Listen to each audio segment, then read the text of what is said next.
Hi, Jacqueline. How are you doing? Hi, I'm doing great. Thank you for asking me to do this. Oh, of course, of Yeah. course. Uh, I just to give everybody a really quick backstory. Jacqueline and I used to work together for a tech private college boot camp. And we actually didn't interact that much because we were on different hmm teams.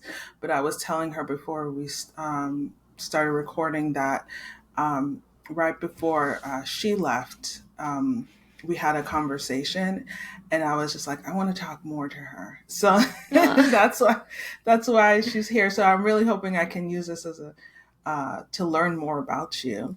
But I wanted to give you space to just introduce yourself and share a little bit about yourself. Sure. Yeah. And I'm still practicing what this sharing about myself is because I'm in Hmm. transition in a new career. Yeah. Yeah. But basically, I've spent most of my career as a marketing leader. I started in advertising and then went to do marketing on the corporate side. I thought my dream was to work in sports marketing. So I got a sports Oh. marketing job at Sportsnet, and it was really great. And then I realized, oh, this is just a job with really cool perks. And just Hmm. realized I wanted more for myself, right? And then I kept growing in my career while I was at Rogers, and then realized that I want to start my own business. And so while I was there, I realized there was lots of gaps in the Canadian media Hmm. industry and started my own business called Press News. And that business made the news easy to understand for young people. It left out all the jargon and all the fluff, and we just talked about world issues in a way that was more interesting and fun. That company was eventually sold to Daily Hive 3.5 years later. Um, and then after that is where I met you, Zainab, is where I met you at the private college where I led the marketing team there. And for a while, it was really great. And then I got the itch again to start my own Hmm. business, you know. Hmm. And I think when we had our conversation was probably when I was, should I or should I not? I don't have a great idea yet. What should I do? And I was going back and forth. And after our conversation, I went back and forth a bit. I went back to corporate, left and tried to start a business, went back to corporate, and now I'm back out and hopefully for good because I am an entrepreneur at heart. It's where I Hmm. feel the most authentic and the most myself. And I've always felt like I work really hard in my career, I take it really seriously. And I want to be in a position where when I'm working hard, it's for my own business, it's for my Yes. own purpose, it's for my own gain and for my own monetary gain too. And Hmm. so that's where I'm at right now. I'm the co founder of a startup that's launching in September. I'm exploring a men's styling business. I consult on the side. So there's lots of stuff I'm kind of working on right now, which I'm sure we'll get into. But that's kind of the short version of my career story. Oh, beautiful. That was Yeah. great. Thanks. um, so something that I wanted to share based on what, or ask based on what you shared was, um, it sounds like you had, like a lot of people, a non-linear career path, right? And so I find that when we are kind of on these up and down, cycles, I guess, and we're not sure about what our next move should be, we are we experience a bit of insecurity, right, and lack of confidence. So how do you navigate that? Does it come up? Did it come up for you, the feeling of insecurity, and how did you Mhm. navigate it? Do you know what my biggest worry was when I was going back and forth? Was like, what are people on LinkedIn gonna think? Like, who cares? Who cares? Who Yeah. cares? Really, right? Who cares really? But it was like, how are people going to interpret my story if I keep going back and forth? And yes, I encounter it all the time. I still encounter it today. I feel much better about it today and how Yeah. that story doesn't really matter. It's a story that it's my story and I Hmm. can craft it however I want. And so now I'm feeling like, well, all the people I admire are people with these non-linear paths who Yes. can look back and say, before I got here, I did this, this, and this. I'm like, oh, that wouldn't have typically led to where you are now. So if those are Hmm. the people that I respect, why am I looking for this perfectly like a linear story to tell the Mm-hmm. world so that the Mm-hmm. world can, I don't know, think better of me. I don't know. I've always struggled with caring too much about what people think. Yeah. So yeah, I definitely dealt with that insecurity. I still deal with that now, but I think it's important to um, remember that the people you admire probably don't have that perfect story either. Yeah. No, they don't. And it's funny you mentioned LinkedIn because I think that is a great like example of how much we do care about what other people think.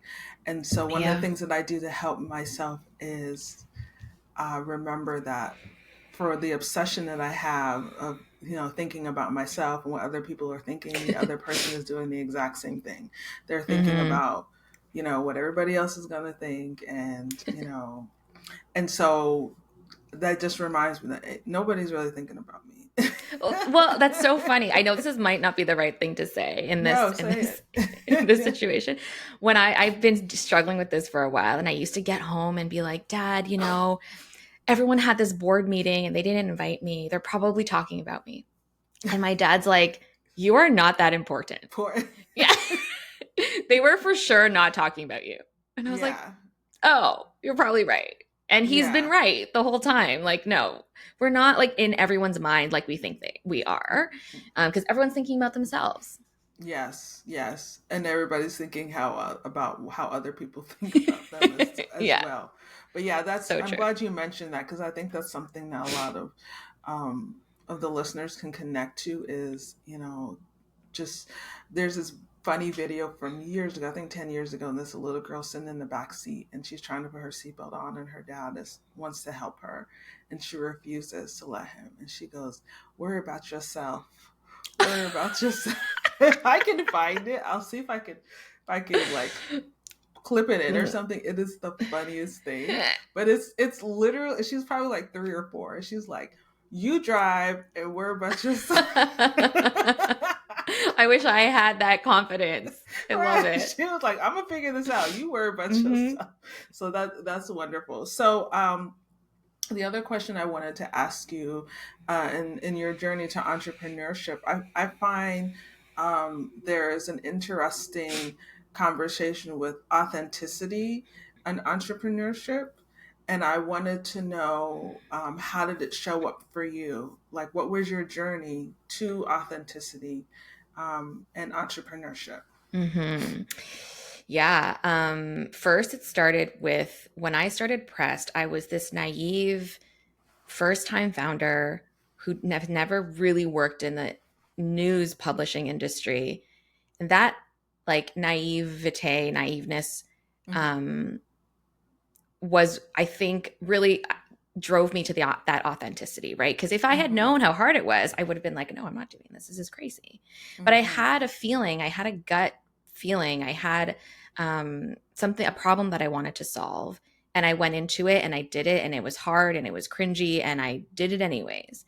But Mm-hmm. throughout those 3.5 years, I actually developed more fear and I became more inauthentic. I started to get away from the real reason I wanted to do what I wanted to do. Mm-hmm. Um, and that's when I stepped away. And that's why Mm-hmm. we sold, because it really started to feel like I was trying to get all this advice from everyone else. I lost my own voice. I lost my own Mm-hmm. reason for why we were doing this. And I was no longer doing good work. So when I Mm-hmm. stepped away from that and that back and forth, I feel like this year is when I've started to really feel authentic again because of how uncomfortable I am and because of how cringy I feel. I think it was our mutual friend Chi Chi who posted this meme that said, like, everything you do for the first time is cringe. And you got Yeah, to do it anyways. And so every time, and I have a I love that. great partner and my husband who's like, post it, just do it, just go and post it. Who cares what people think? It's supposed to be cringy. And so this year I've like stopped worrying about what people think on LinkedIn, tried to really stop thinking about what other people think in general about my career. And what I'm doing now with my new startup and with men's fashion and consulting is so away from my career trajectory so far. Mhm. And I've really had to lean into, but this is what I really want to do. This is what makes me feel happy and this is what's fun. And Mhm. so this year has really been that self-discovery again of like what's authentic to me. Um, Regardless of what people think once I tell the world what it is. I still think it's important to tell the world what your dreams are, right? Mhm. Regardless of what they Yes. think.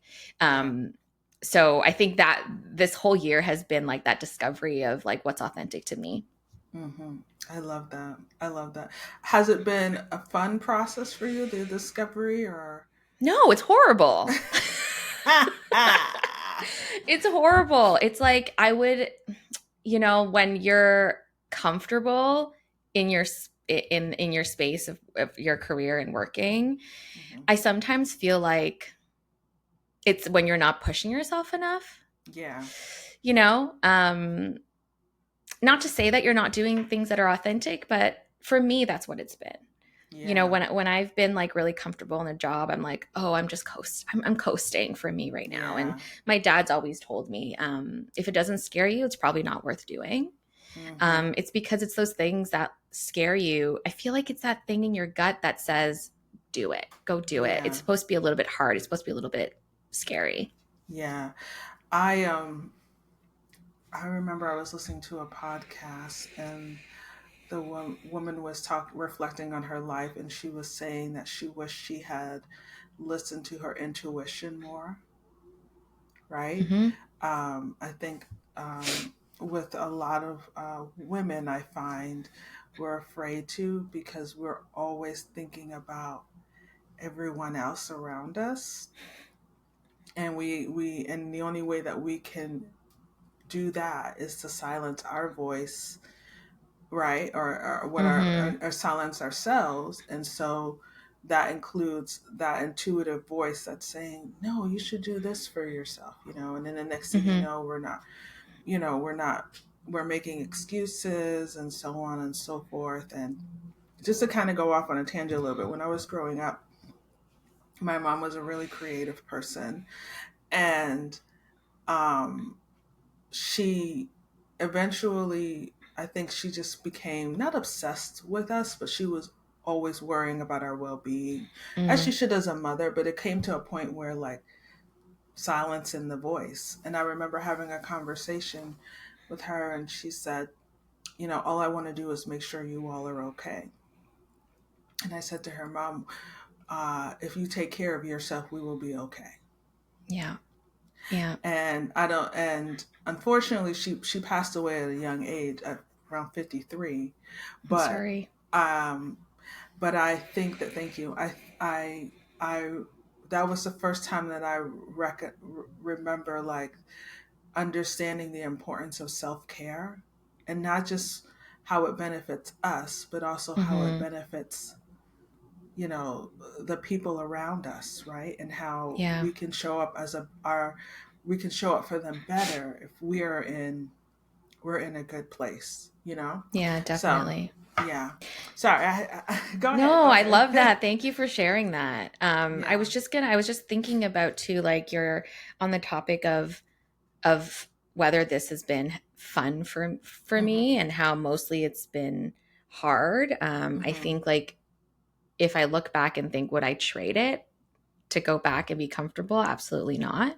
Yes. Um, So I don't know if fun is the word that I would use to describe, but Hmm. definitely fulfilling. And, Yes. I wish that like more, and sorry, I'm kind of flipping back and forth, but it's It's making me think okay. about my I family. totally flip too. That's the point Yeah. of this conversation, is to just be Yeah. ourselves. Yeah. And thinking about your mom and like my mother-in-law and my mother and like how I hope that they've had an opportunity to Hmm. live their own truth because Yeah. that's what's going to encourage their kids and us to do that, to do the Yes. same.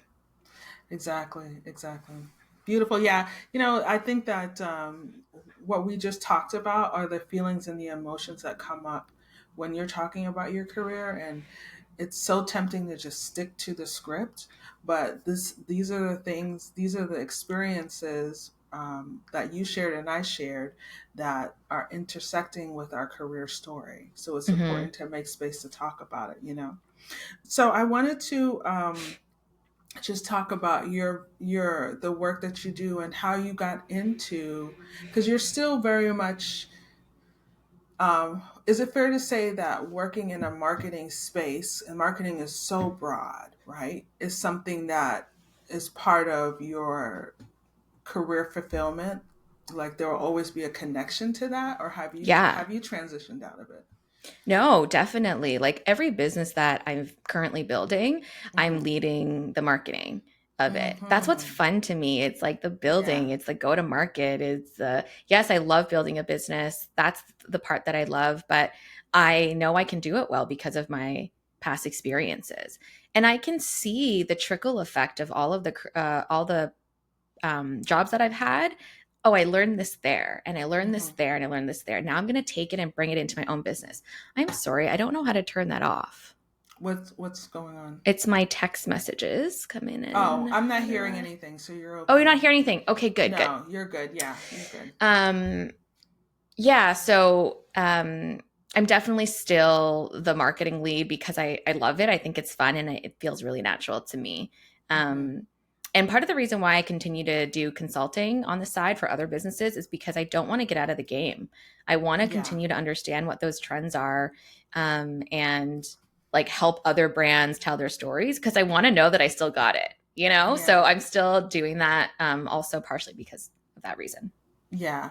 Okay. So thank you for answering that question, because I was gonna, based on your answer, I was like, okay, should I ask this question? But my next question is then, because you are an instructor, right, and you're teaching Hmm. on social media marketing, I'm curious, um, when you share your, professional journey with your students, what type of advice you give them in terms of just the beginnings, like of getting into a career in marketing.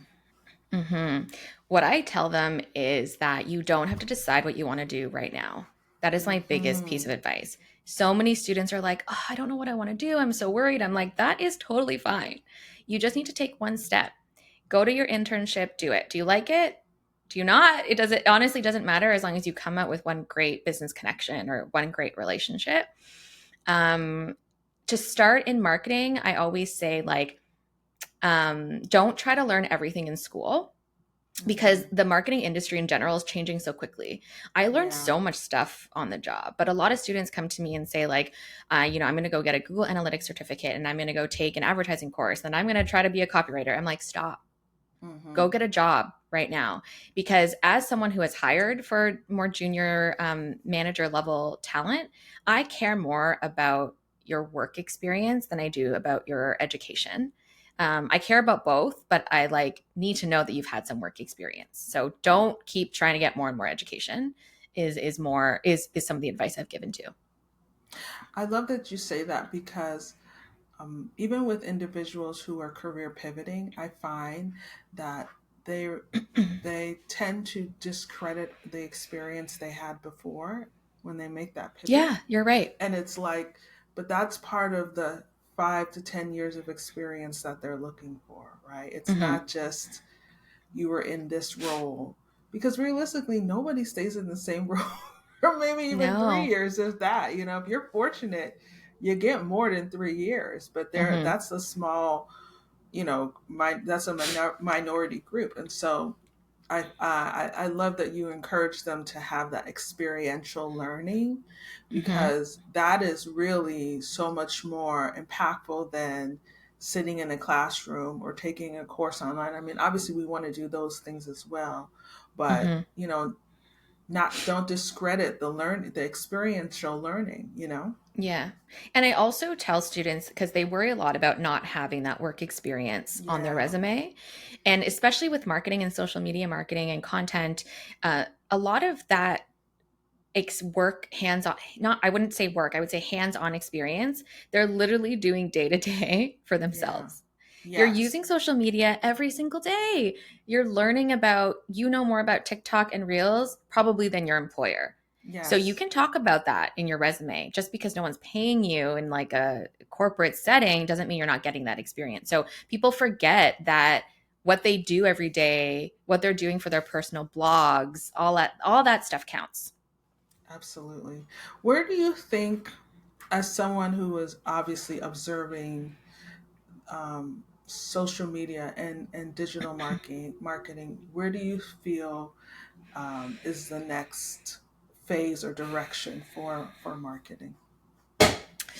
For marketing. Or Oh for, my I guess God. maybe I should specify because marketing is Mm-hmm. really big. So Yeah. let's frame it more in the Mm-hmm. social media digital marketing space. Yeah. I mean, I'll continue on the topic of authenticity.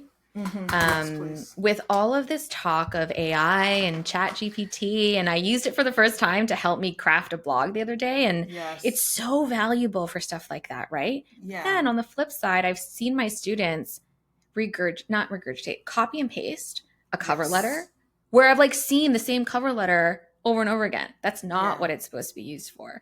So I Yeah. think the future is not using ChatGPT to craft all social media. It's using it to aid and help and, Yes. like break out of writer's block and get a little bit more creative. I love it for that. So I think it's about that. It's like write for a human, write like a human. That's what's going to get you your real customers, your real reoccurring customers, right? The people who Mm-hmm. trust you. I can see right through a blog that's been written by ChatGPT. I'm not going to buy from you because you haven't made an effort to actually connect with me. So to Mm-hmm. me, I think the current, the past, the present, the future is still to write for humans and write like a Mm-hmm. human. Mm-hmm.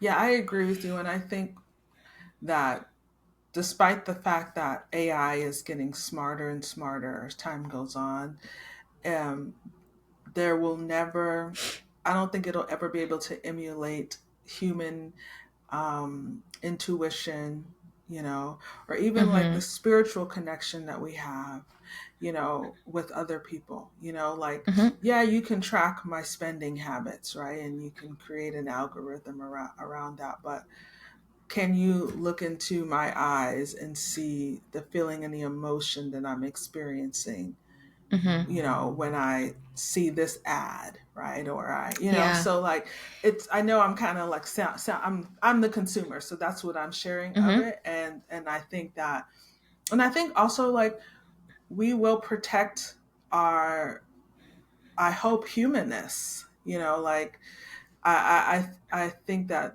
there will be a space where we will ask like, can we still have a choice in this? Like whether it's through political regulations or things like Mm-hmm. policy regulations or something of that capacity. We don't Mm-hmm. want to be fooled into doing something Mm-hmm. without having a Yeah. voice. So Yeah, that's a I part of it. also feel like that made me think a lot about like UGC content and how when people talk to us um about UGC content is user generated content and like Okay. when they advertise for other brands um and that authenticity of like a scripted UGC, like a scripted ad where someone's like, I drank this tea and I used this thing and it was so good. Now I use it every day.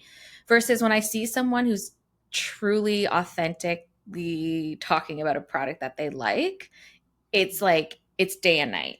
It's Yeah, so, so different. And it I, is day I and night. feel, I feel disappointed about where influencer marketing has gone, Yeah. honestly, because it's become just advertising. It's not influencer marketing anymore. It's just advertising.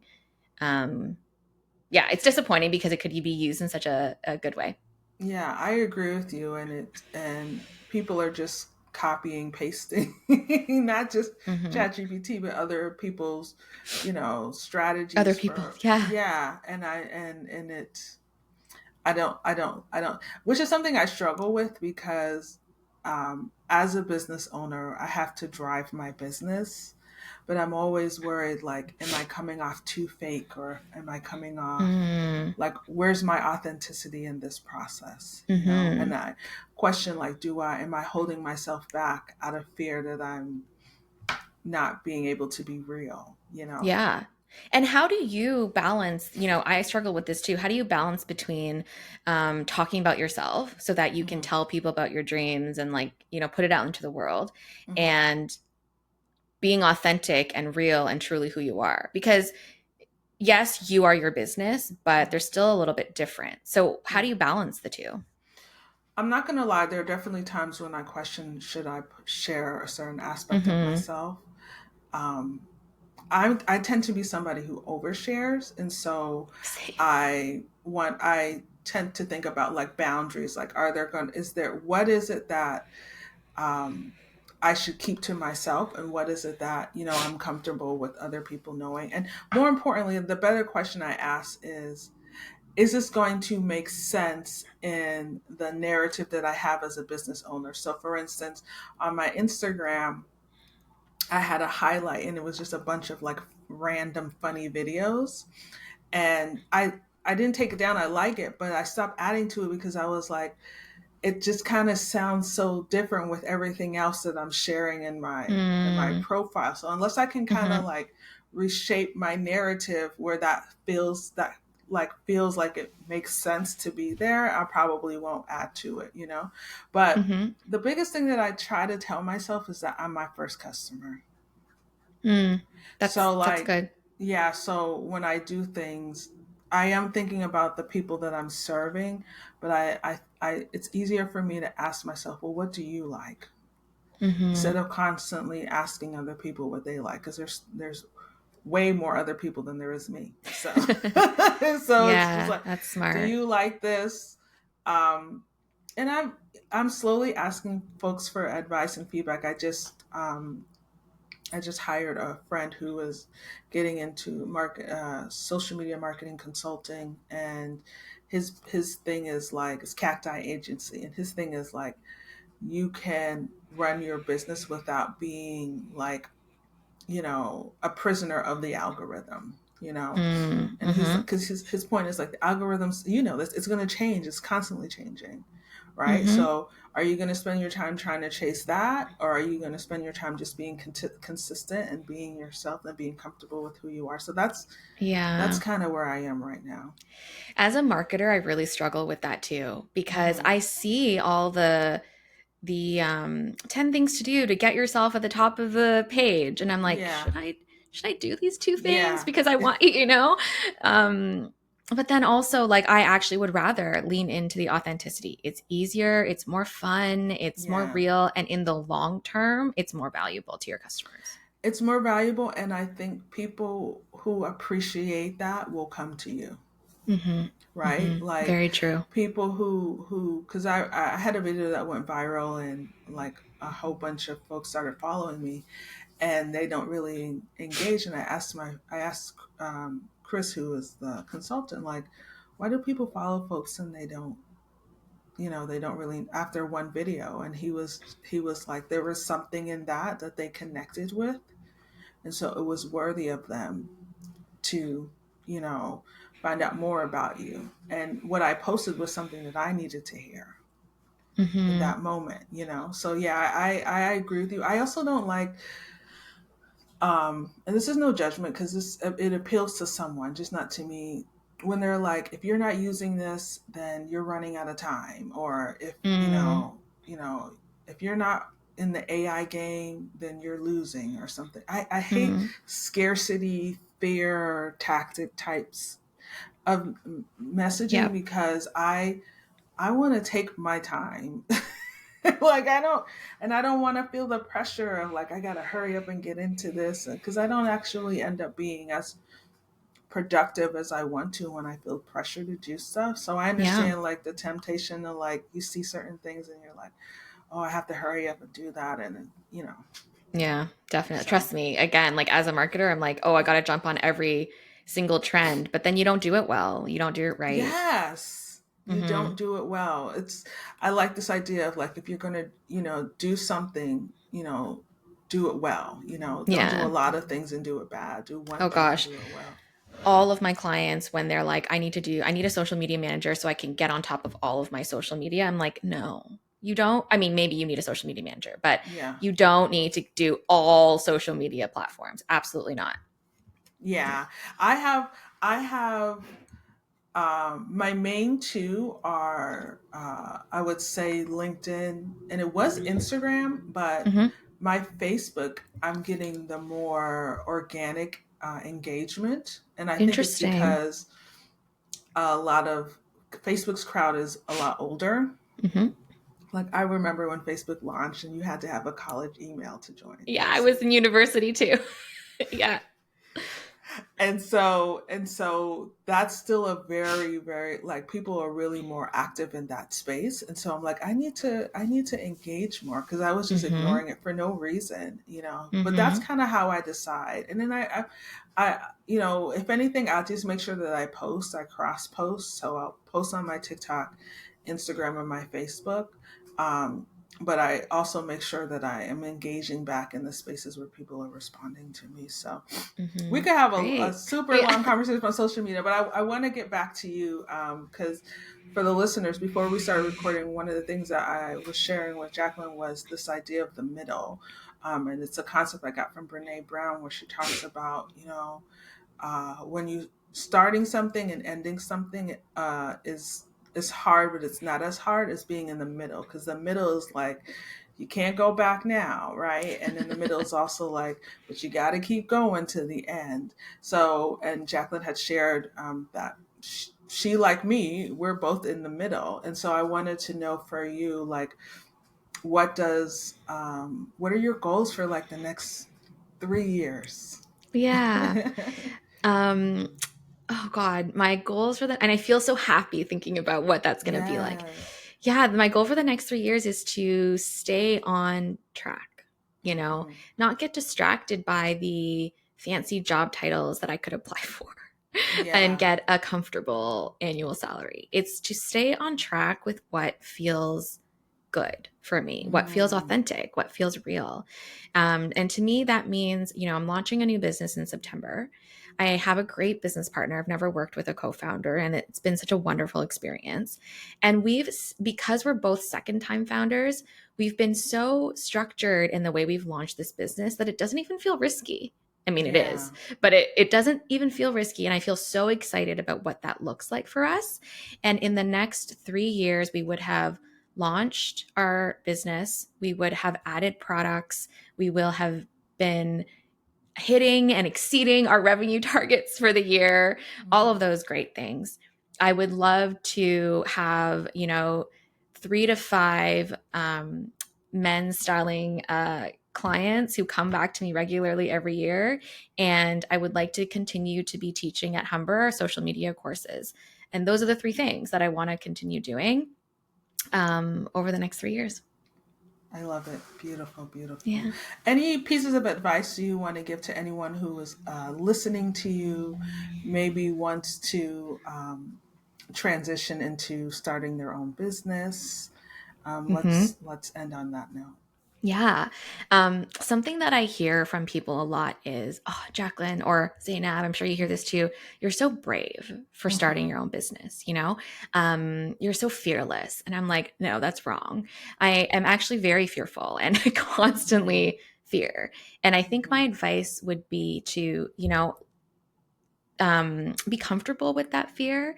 The only reason I'm different from others who don't start a business is that I take a step even though I'm scared. And I'm not more Yes. brave than you.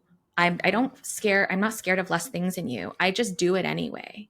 And Hmm. so I think for people who are thinking about starting their own business or thinking about making a career change, my advice is, if you're scared, do it anyway. That's right.